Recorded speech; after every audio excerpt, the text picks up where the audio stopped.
Okay, Grant, take it away. All right, thank you, Jason. I apologize for being off camera, but Jason from NAADD gave me the opportunity to finally go on vacation after 10 webinars, so I'm multitasking today. But look, excited to have many of you back for our 2021 NAADD Spring Development Series. We're in session number 5 of 6. And again, this series is going to take us right up to our NAADD virtual convention this July. So thank you again for joining us and your dedicated support of our NAADD community. My name is Grant Kelly. I'm the Senior Associate AD at Johns Hopkins University.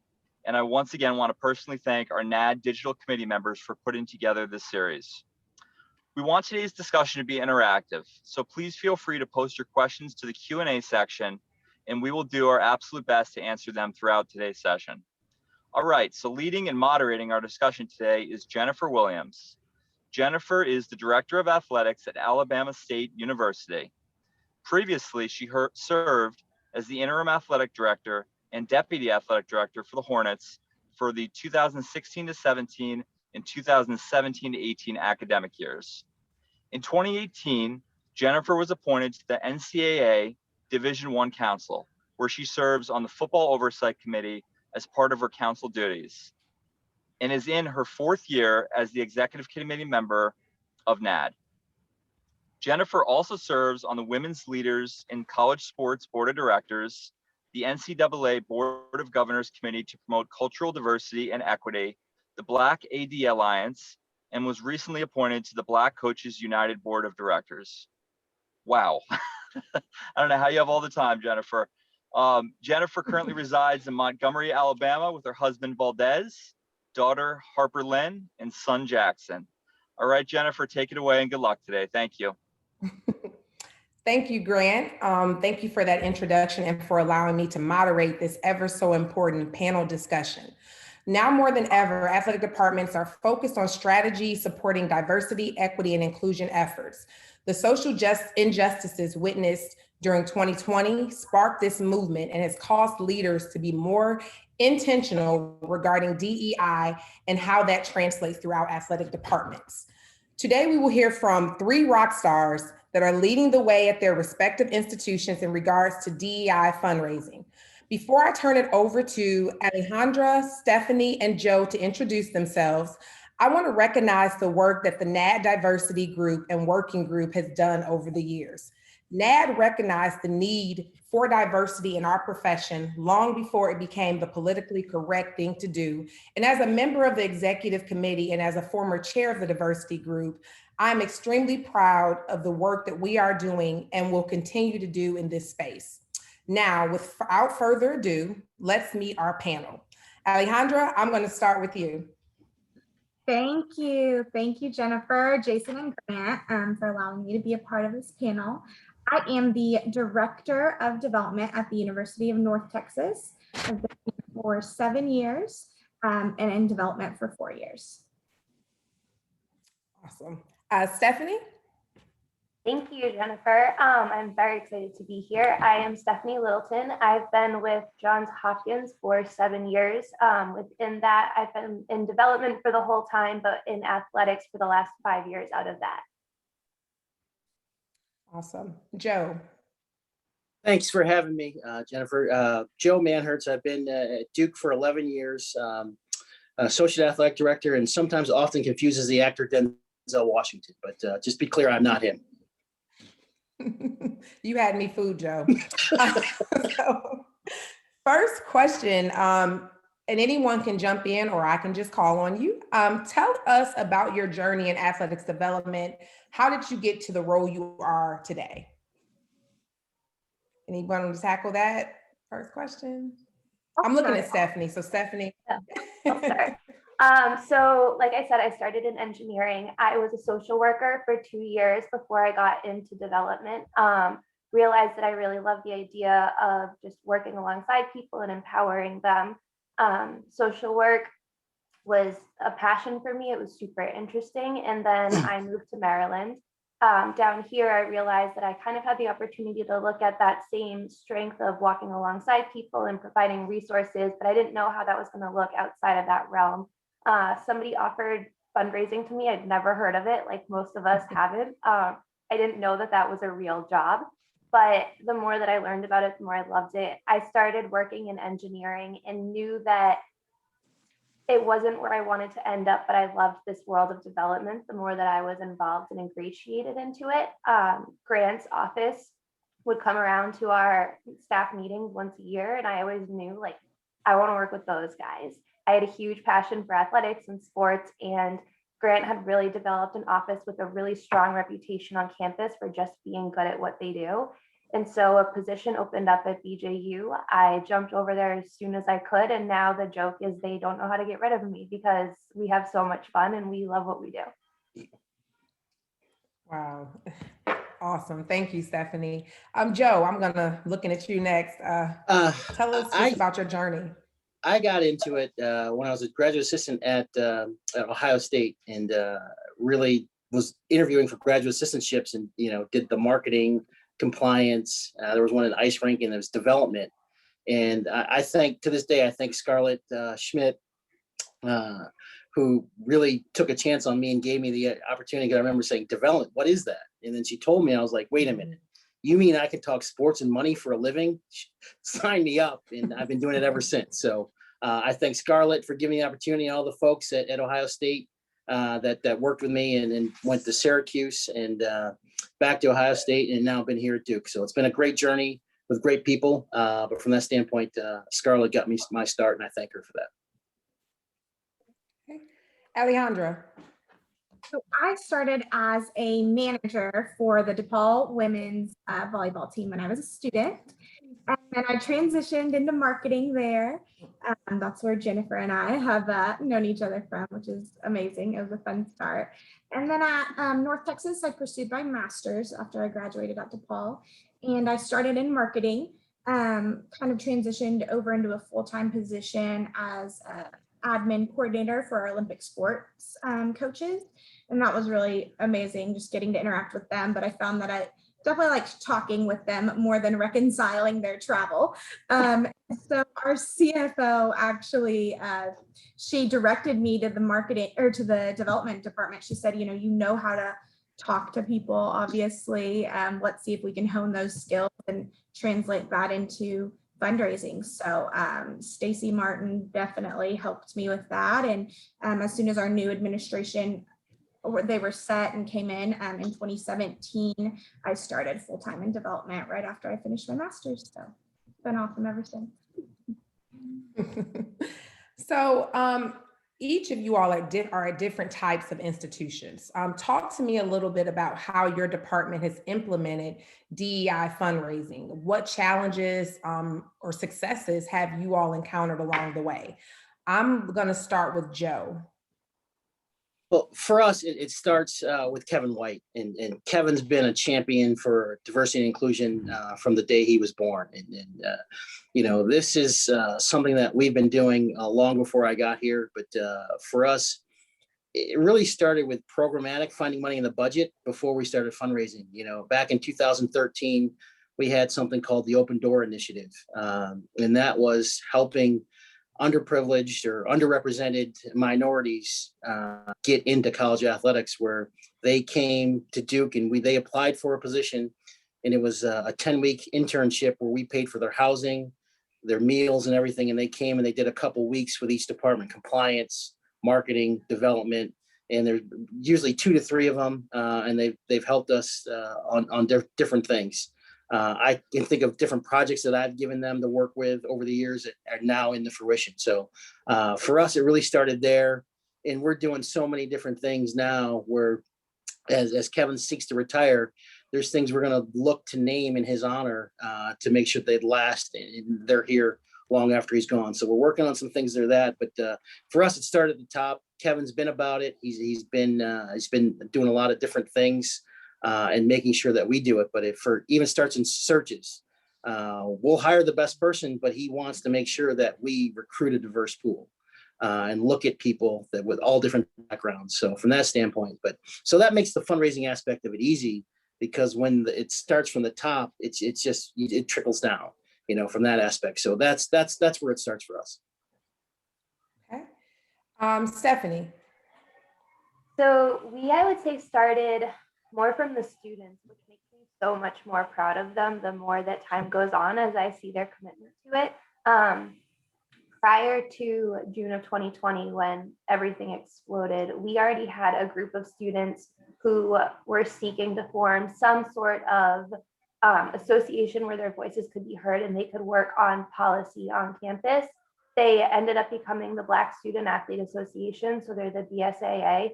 But they really got our staff's attention when our athletics director, Jen Baker, called for an all-staff meeting with all of our students of color, and we were instructed to go on mute for the whole call. And the concept of it was to empower our students' voices and for them to know that we are just here to listen. There was time at the end for questions, but we really just wanted them to know, like, we just care. It was like late on a Monday night, and the students were incredible. They were so strong and they were so empowering, and they truly shared issues of like very open racism that they've experienced on our campus, even within that past week leading up to the Zoom call. And so afterwards we hung up and I cried for a little bit, and I thought, I can't believe it's 2020 and this is what I'm hearing from students I walk by every day. We were really motivated after that to create an alumni affinity group who could come alongside our students and support them. We had a basketball player step up and say that he would take the initiative. And so we created its ACT, Achieving Change Together. And the concept of that is to provide resources and support. So that's anything from funded fundraised dollars to whatever the BSAA tells us that they're looking for, to networking and support. One of the things that they explained to us that they needed was, as first generation or limited income students, they didn't have access to a network of doctors because their family doesn't know a network of doctors, but Hopkins Athletics does. And so they said, as much as those financial resources are so beneficial to the work that we can do, introducing them to people was the biggest resource we had. And then also just providing voices for them, sharing with them and connecting them to alumni of color who understood the experience that they're going through, for them to be able to understand what you learn, how you handle different situations, and for them to feel like they didn't have to just walk in solidarity among one another, but they could also reach out to people who had walked in their steps before them. So we created an awesome partnership between our alumni, our staff, and the BSAA. We meet really regularly. I think one of the most important things was establishing a DEI fund for fundraising. The reason being that it proved that we weren't going anywhere.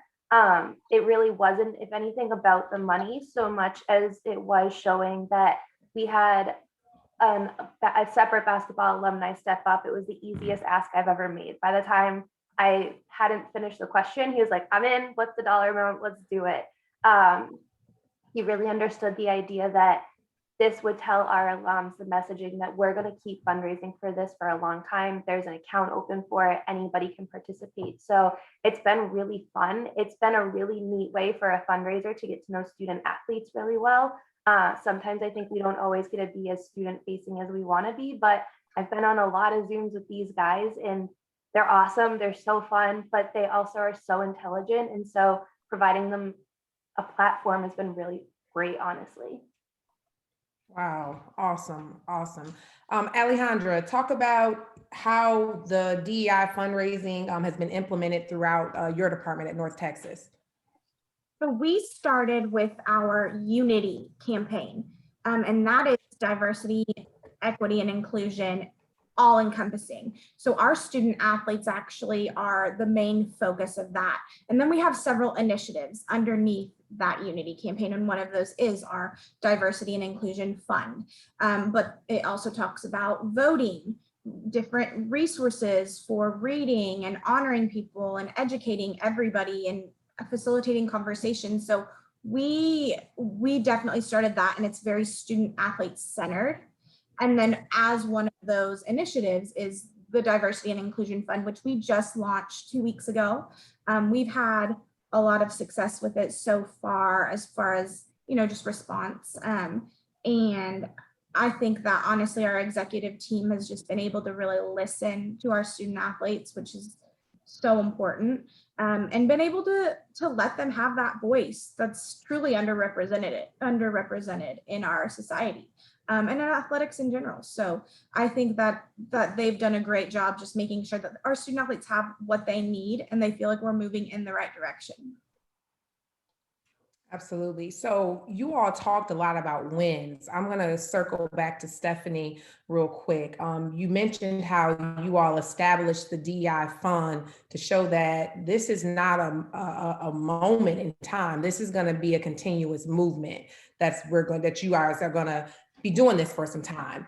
Talk to me about any negative feedback or challenges that you all have encountered in regards to this space and tapping into just a new way to look at fundraising. You talked a lot about connecting with the students. I know Joe talked about it starts at the top because you have to have that support from your AD, from your president, from your chancellor. But talk about any negative or challenges that you all have faced during this process. That's a fun question. So I would say that we face a lot of kickback, and it's crazy. Again, like I'm going to keep repeating the year because I just can't get over the fact that in this year we're still having these conversations. But so the first movement or announcement that we did was a mass email to all of our alumni. So any sport, any parent, any friend, just announcing ACT and just saying, if you are interested in joining this affinity group, we will be meeting regularly. Let us know. We got a good turnout for what I would have expected. We got men, women, people of all color, any identity were open and interested in joining.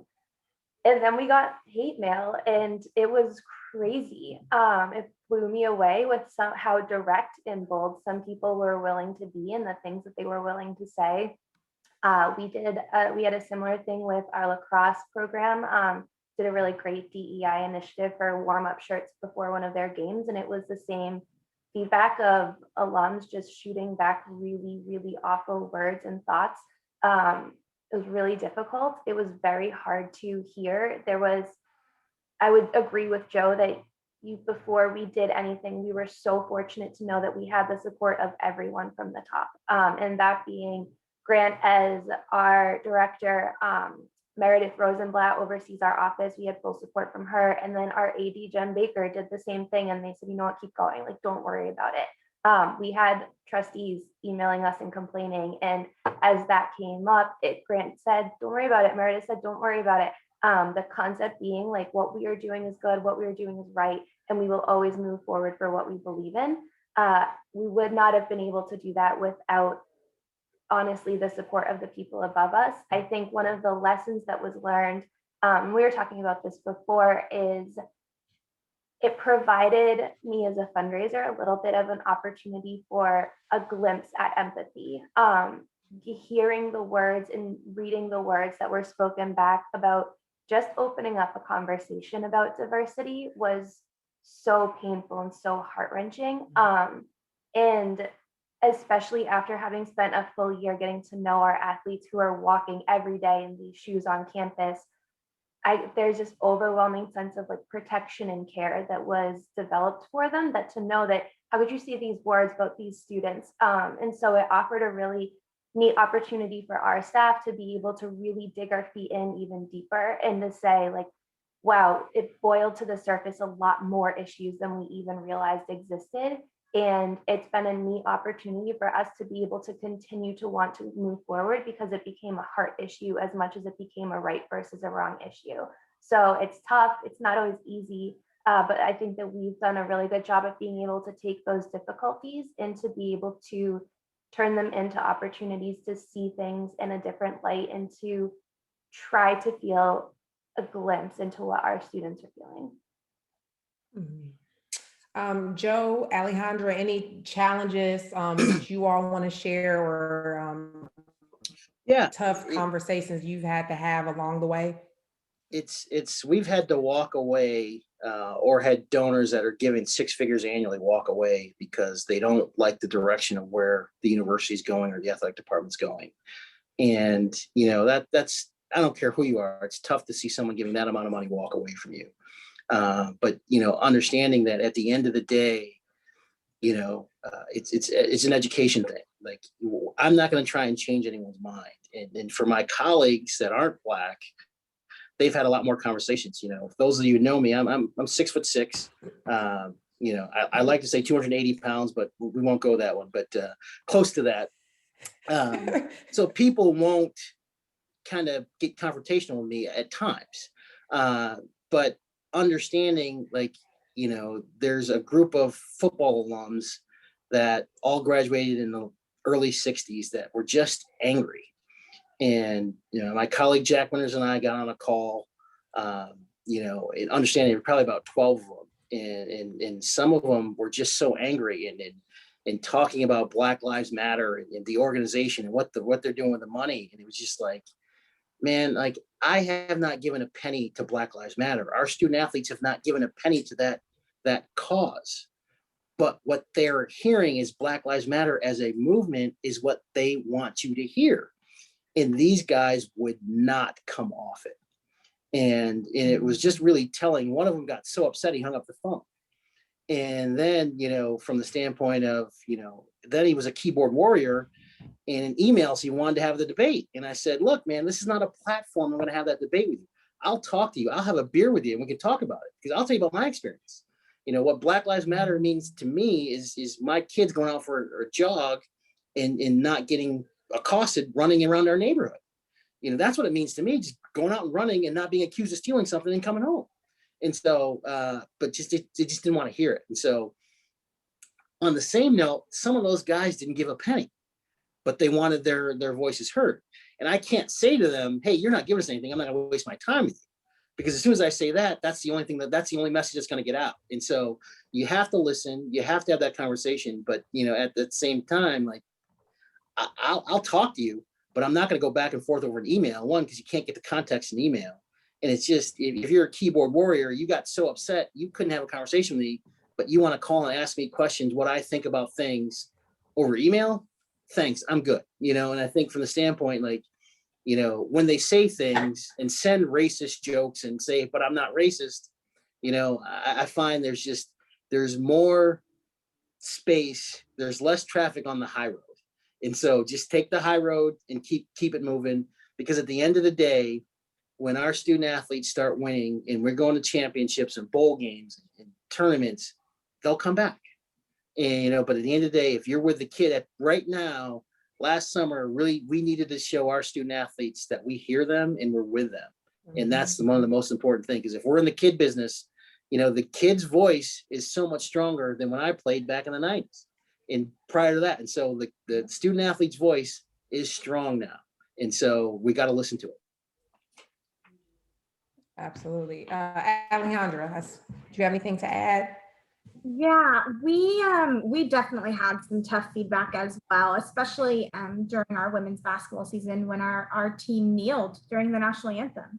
And our coaches stood behind them with hands on their shoulders, showing their solidarity. And that was hard for a lot of our donors, because they still see that as something to do with the American flag and the national anthem, when it has nothing truly to do with that. But when it actually has to do about Black Lives Mattering too. And I think that was a very hard, it was a hard conversation to have with a lot of people. But also our athletic director did an awesome job. Ren would call anybody who wanted to talk about it. People would send him nasty text messages or emails, but he would call those people. Even if they're not giving us millions of dollars, he would call them, you know. I mean, at North Texas, obviously it's a little bit different, but he had long conversations with our donors. And I know it wasn't easy for him either, because you listen to what the student athletes say and we're all on the same page. Our hearts are going to go out to them, and we know that we need to do something to protect them and make their lives better in the future. So we definitely had some feedback that wasn't great around that. And it was hard. It was hard to have those conversations, but I think listening and establishing good relationships with them beforehand with those donors, that's where it comes in handy. Once you can really listen to them and then say something that might be a little harsh back, a little direct back, because sometimes they haven't heard that perspective, because all of the people who are around them look exactly like them. So it was hard. It was hard.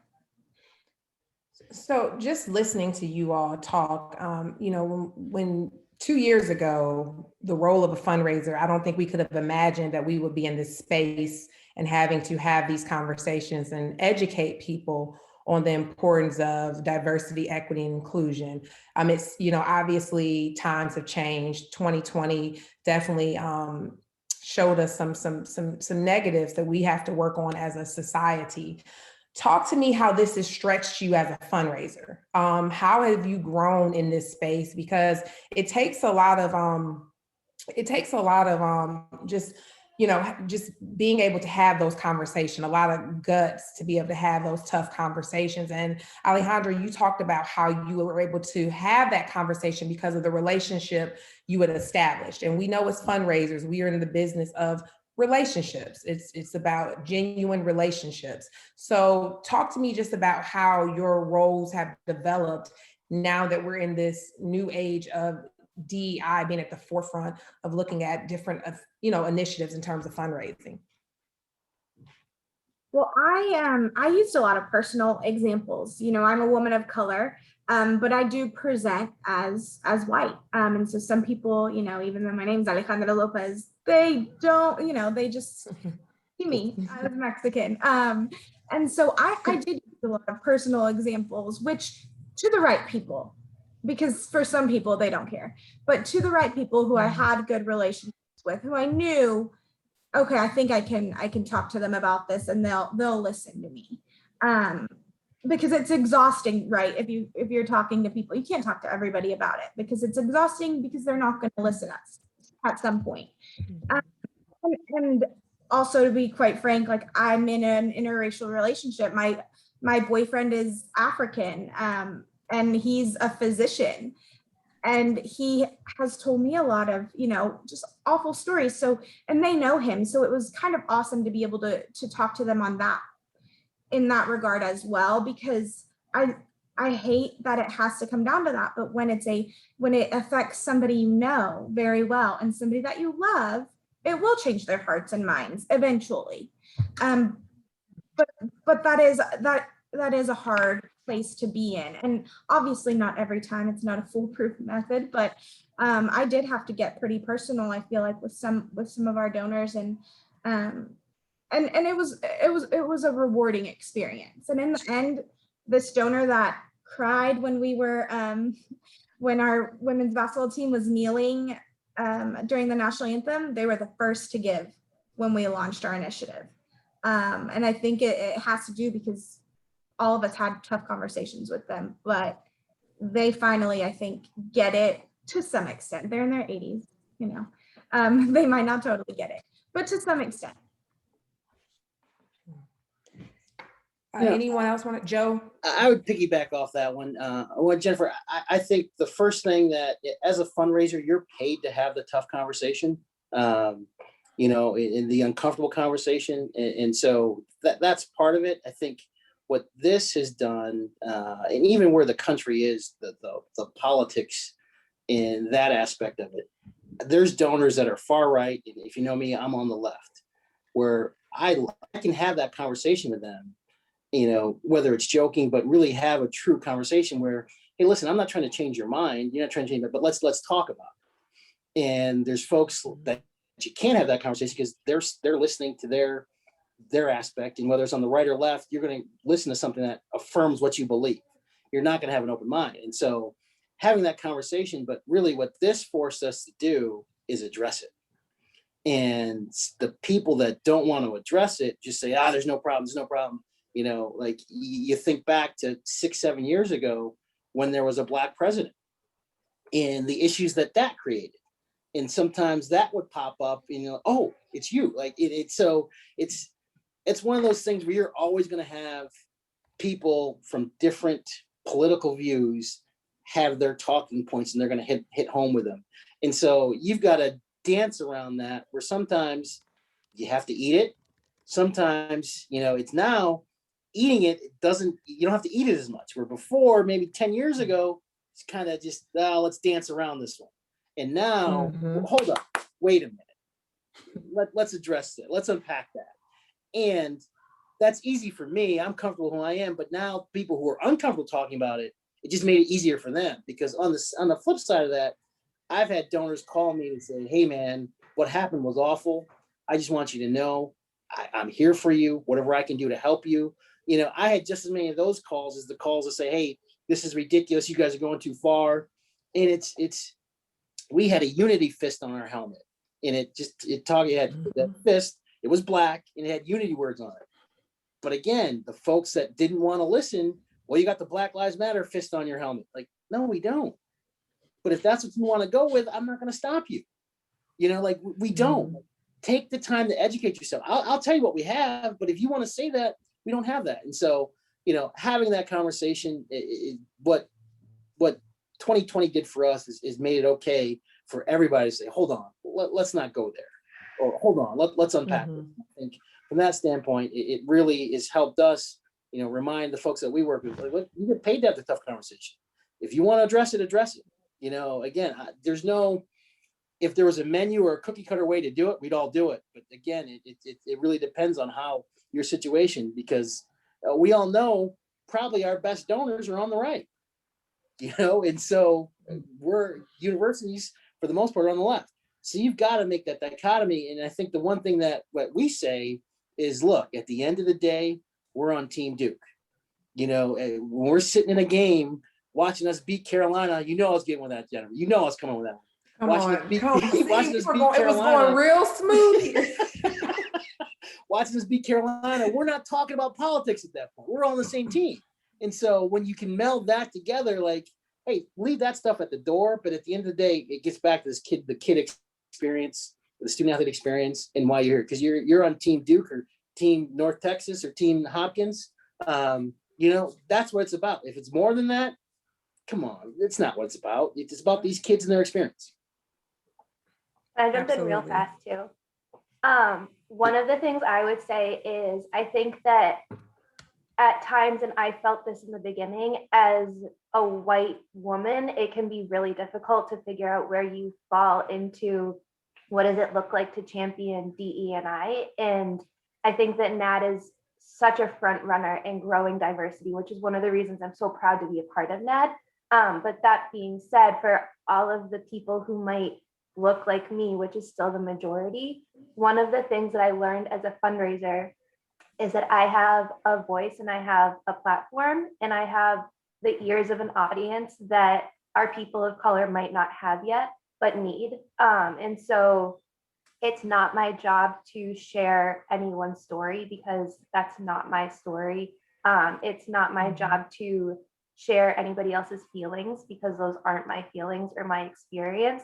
But I think our office learned this year, it is my job to share the platform that I have. And I think that that's something that we can do to make a really big difference. And so whether that was opening doors for our athletes to connect with our alums, whether that was grabbing the voices in the ears of other people in central development for them to hear that athletics really cares about this and we're doing something about it.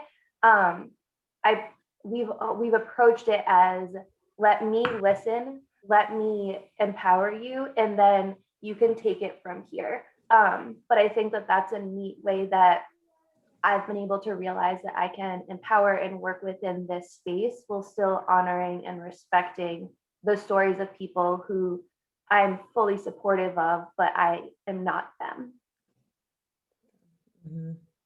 That's great. That's great point, Stephanie. And you actually, when you talk about NAADD and how NAADD is doing such a great job in this space, that's a great segue to a question we have in our chat.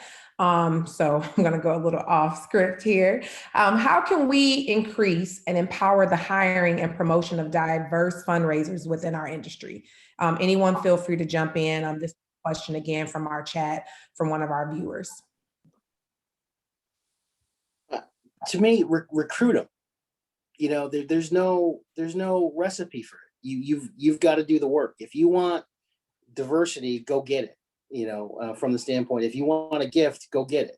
You know, if we just post a listing and see who applies, you leave it to chance. if it's something you want, go get it, go ask for it, you know? So from the same point, like use NAADD and say, you know, I've gotten 3 or 4 texts or emails over the last week saying, hey, we're hiring, please put this out to your network. From that standpoint, like, you know, this is here for us to use each other. Hopefully you guys are learning something from what we tell you today. You know, use each other. You know, the platform is there for us. It's up to you to go get it. Mhm. I agree. And Joe hit on it earlier. You have to have a diverse pool, and not just one candidate, not just one candidate of color who you're interviewing. You definitely have to make sure that you have plenty. And sometimes it's worth taking a shot.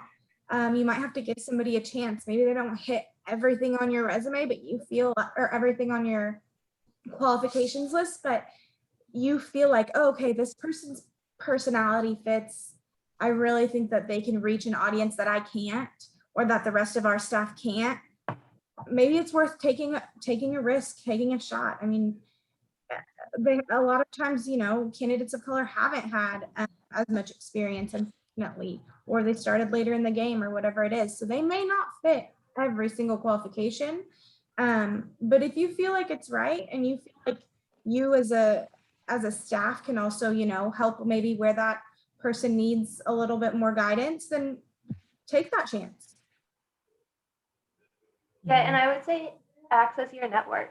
Like, I would hope that within this group of 6, if we're hiring for a position, we can shoot you guys the job description and say, do you have anybody?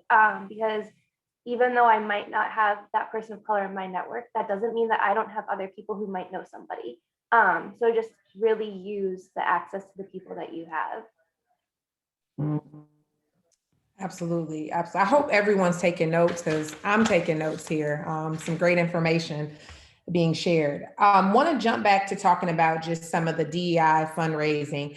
How have you all involved your athletic director, coaches, or volunteers and staff throughout this process? Go ahead, Stephanie. You look like you want to go. Yeah, we did a really fun event. We did a 5K, which is like the most cliche thing that you can do to raise awareness, but we loved it. We have current student fundraising at Hopkins. So we have a system where freshmen give $5, sophomores give 10, juniors 15, seniors 20. We opened up this 5K to all of them, and their dues for that year to the Black and Blue Society also qualified as their entry into the 5K.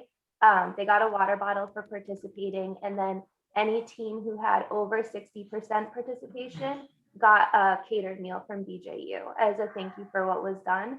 And then we also worked alongside our board of advisors and then all of our alums, and we opened up this 5K to our staff as well as our entire alumni base, and we got an awesome response. We had awards given for different races or times or the most spirited, and it was a way for everybody paid $25 as their entry fee. It went straight into that DEI account. I think we raised just under $5,000 over that weekend for the account.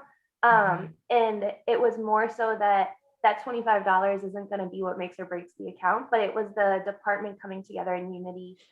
Jen really championed and pushing our staff, saying like, this is something we're doing as a department. And then the alums had so much fun with it. So it was a really fun way to grab people's attention and make it so that our staff, alumni, and our students were all on board for this cause, and they were all aware of it, so that when we talk about it moving forward, they know that you can fundraise for DEI at Hopkins. Wow, that's good stuff, Stephanie. Anyone else have any examples of how you've involved? You know, we like examples here at NAADD, so no need to reinvent the wheel. We like examples. So any other things to share?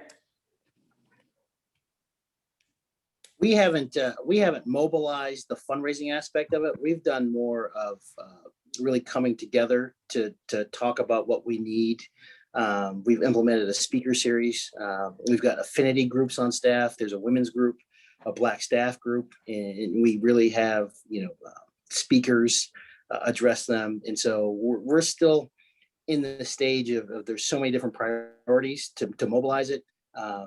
Kevin is behind everything that we do, And so we've got asked out on certain things, but we haven't mobilized the staff from the standpoint of in the aspect of fundraising, other than having people, donors, talk to staff as we highlight their areas for them to invest in. But it's more been internally kind of coming together to making sure that we're all supporting each other from that aspect.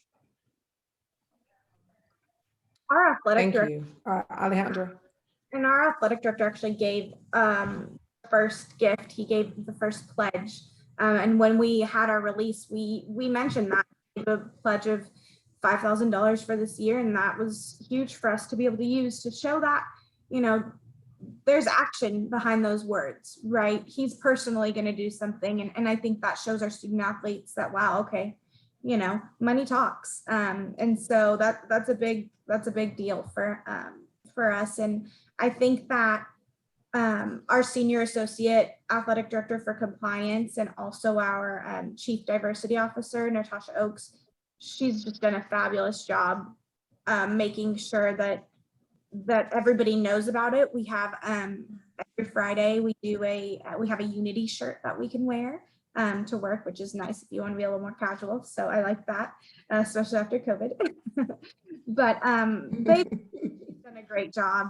Also, just keeping all of us just on top of it, making sure that it doesn't get lost, that we don't forget that, hey, diversity and inclusion is what we're talking about right now, and we need to make sure that this is at the front of our mind. And Jennifer, I can add a couple things. One, we have an affinity fundraising group, Win Athletics, that we've done a really great job with, and we're getting ready to honor.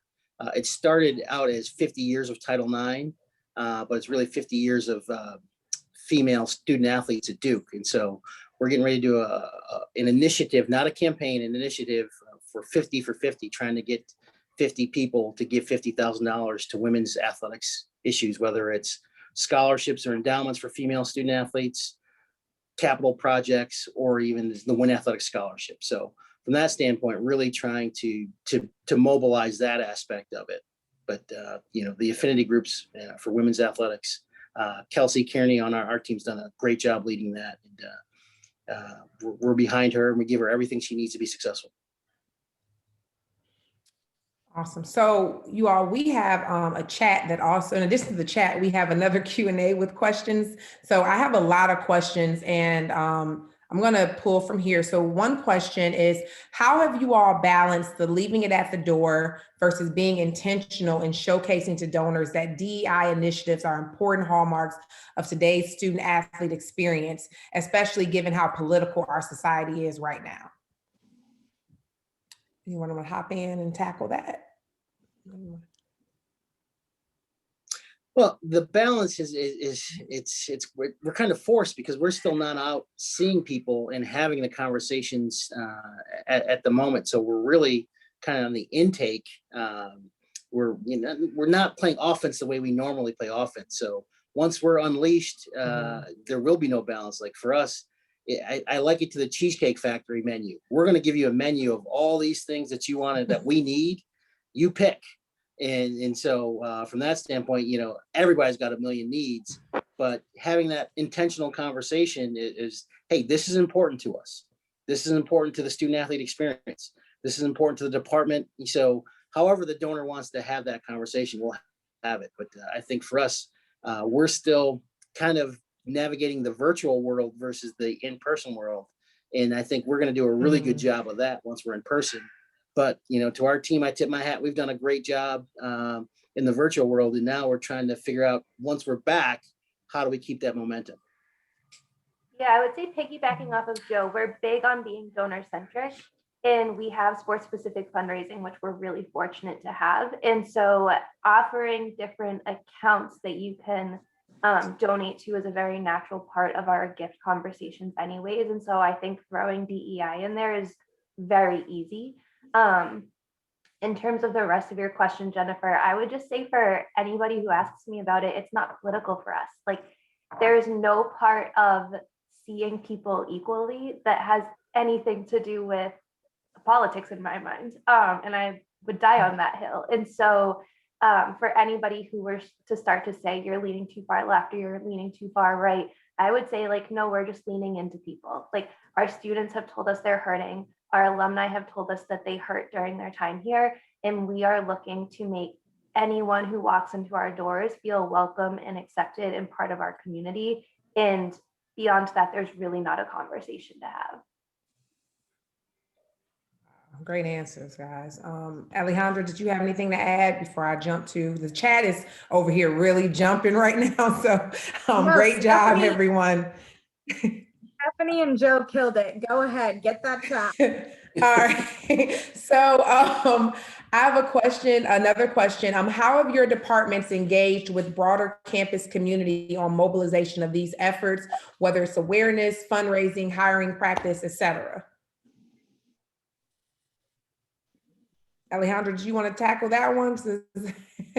Yeah, I can. So our university, they have a Unity campaign as well. Unity, UNT worked perfectly with North Texas, having those letters in there. And so I think that on campus, our president has been very vocal about DE&I initiatives. And so we've been able to piggyback off of that 100%. And when you see our website, we have so many, our Unity website, we have so many resources on there that have come from the university, like Black-owned businesses within the area or reading material. And so I know our administration has really worked together and made that a priority. And I think that's been really awesome for athletics to say, look, it's not just athletics that's doing this, it's the entire university. And so, if we're about North Texas, then, we need some buy-in from you. All right, so we have a little less than 15 minutes, so I'm gonna go back to this because it's really, everything's coming in right now. So the next question, what are the specific challenges Black people, people of color face in fundraising, and how can non-people of color help support those challenges? I guess that one's for me. I think it's the challenge for most of us is really just making sure that we're looked at as that we belong in our job. That we didn't just get the job because of our skin color. One of the things I like to say, if someone wants to say that about me, great. But do I get results? Look at my results. I'll stack my results up to anybody. So you can say, hey, I got my job because of my skin color, but look at my results. And if you still want to say that, that's on you. And so I think from that standpoint, that's a challenge. The one thing that you can say, I think now more than ever, is if you're with someone that if you're in a group of folks and there's no Black person there or no minority there, and they say about Joe Manhertz, well, he's really well spoken. Stand up. Do you understand what that means? You understand what you're saying? The expectation is what? That I'm supposed to speak with broken English? What's that expectation? And so from the standpoint of you can help us when you're not with us or not in front of us, when you're with a group of others that look like you, that talk about us in a negative way, stand up and say what's right. That's not right, from that standpoint. But, in understanding that, that we want to do our job just like everybody else. And I think, trying to be a great teammate, that's not hard. I think from that standpoint, from there, but it's really, I don't need you to tell me what you've done for me. I don't need you to show me. I just need you to be who you are. And at the end of the day, be true to me. All right, well, thank you, Joe.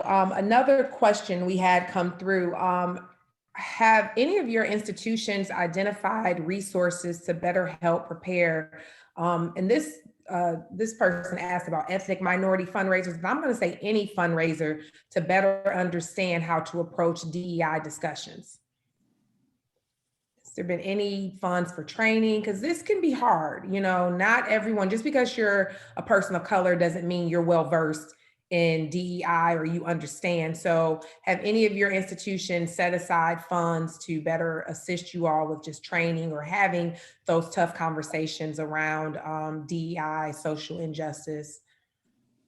So we had Jen Fry come speak to us. Well, it was virtual, but that was a very, very powerful session. And I know that we're looking to do, so North Texas, we're back on campus now in office. And so I know that we're going to do more training on that. But Jen really, she dug deep and she put us with all different people in little, in like little breakout groups. And she asked us tough questions and we had to really open up and be vulnerable. And I think that that was probably one of the first opportunities that we've had as a staff to be able to do that.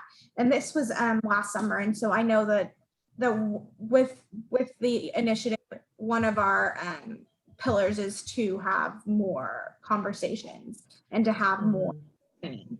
Because yeah, you're right. Like it's something that's not easy to talk about. And there is this cancel culture out there right now that I know we all hear about, but we can't not say anything. It's too important to not say anything. And so even if you don't have the exact language, even if you're afraid that you're not going to say something that's, perfect, you have to speak up. Just like Joe said earlier too, you have to speak up because you know what's right or wrong. You know what people mean when they say certain things. And so speaking up does so much. It makes other people think about what they're going to say next time. Absolutely. I had a lot of questions come in the chat about the funds and what do the funds for your DEI fund specifically support on your respective campuses. So could each of you kind of talk through what these funds are supporting, different initiatives you all are utilizing the funds for? Yeah, so because the fund is new, we don't have a history of what it's been spent on, obviously. Our athletics director oversees that fund so that because she has a full understanding of all DEI beyond just race within the department of what needs to be supported. Obviously, that's a very pressing issue right now. When we've gone to our BSA and said to them, what do you need resources and money for? They have brought up the idea of bringing speakers on, whether that was through Zoom or whether that was on campus when we go back. The biggest thing that they wanted to use it on was to be able to provide transportation for current student athletes to go out into the community of Baltimore and volunteer, and then to be able to come back and break that down, which is another reason why they're amazing and awesome. Like they're looking to use these funds to be able to provide experiences to serve other people. But Baltimore is a very diverse city and it has a lot of privilege and it has a lot of brokenness, and they want our athletes to graduate from Hopkins knowing all of Baltimore. And so we've looked a lot into how we've partnered with 2 or 3 schools who we're going to start working with in the next school year. And then we'll create programming through that. Awesome. We've been primarily professional development and providing opportunities for minorities, because you look at a lot of entry-level positions, the internships are unpaid. Minorities can't afford to do that. And so by bringing them here and helping them cover those costs and actually putting money in their pocket, that aspect. And then, professional development for staff and even our Black student athletes, United Black Athletes, giving them some funds to do some things and make sure that they have resources. So primarily professional development and opportunities. Okay. Alejandra? Ours is programming as well. So anything that has to do with diversity, equity, and inclusion, and not just for our staff, but our student athletes. And our student athletes, it's evolving. So we just really publicly the campaign 2 weeks ago. So they'll be able to tell us what they need and what they want. But right now it's geared to educational programming for our staff and our student athletes. Okay. All right, well, we have 5 minutes left. Wanted to just put out one more question, and I felt this was a good question. What advice would each of you give to anyone listening here who has a department that's wanting to implement these DEI fundraising initiatives, but do not know where to start? I'm going to fall back on what I've said the whole time, just listen. And I think that that's important. Like, our job is to provide every student athlete that comes through Hopkins with the best possible experience where they graduate as a Blue Jay and they want to stay a Blue Jay for the rest of their life. So listen, like, that was the most impactful thing that our department did, to be able to know what's actually going on, because I didn't know. And it was, a lot of people didn't know. So listen and hear what their needs are, and then just do whatever you can to meet those needs. Thank you, Stephanie. Alejandra?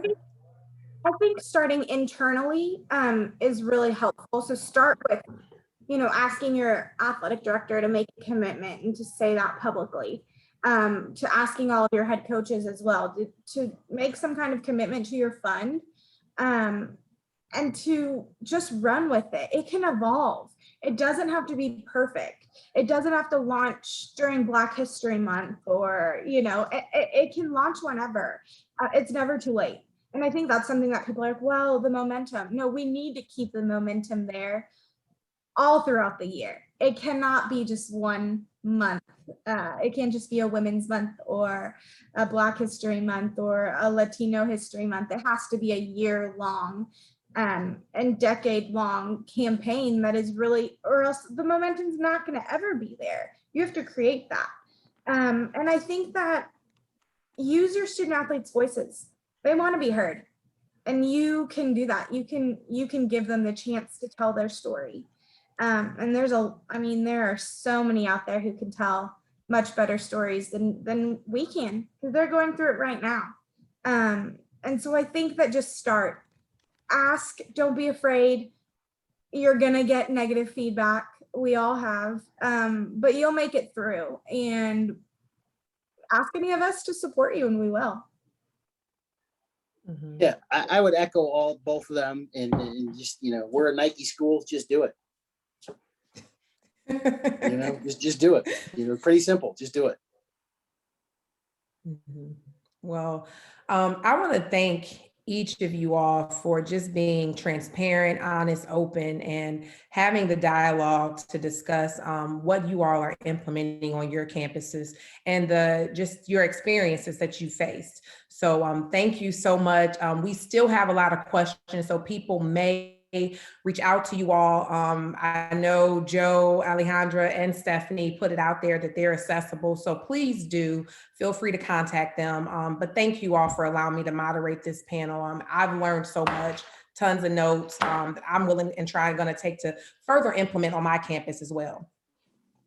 Let so us I'm gonna turn know it back over to Grant now. We're going to need to keep going, so we'll just keep feeding off of each other. Yeah. Absolutely. Awesome. Thank you guys so much. This has been so fun. Thank you. So thank you everyone today, to Alejandra, Steph, and Joe. I really appreciate your time and energy, and to Jennifer, great job. I really appreciate you leading us today. And Steph, obviously, as your colleague and friend, I'm really proud of you today. So thanks for doing this. Okay, so please stay tuned for details regarding our next webinar. It's going to take place on June 10th. The topic is prioritizing engagement and stewardship across external units. So get ready to hear from some of our peers have leveraged external partners into their stewardship efforts. That's all for today. Have a great evening, and thank you all. Bye-bye. Bye, guys. See ya. Thank you. Stay well. Bye.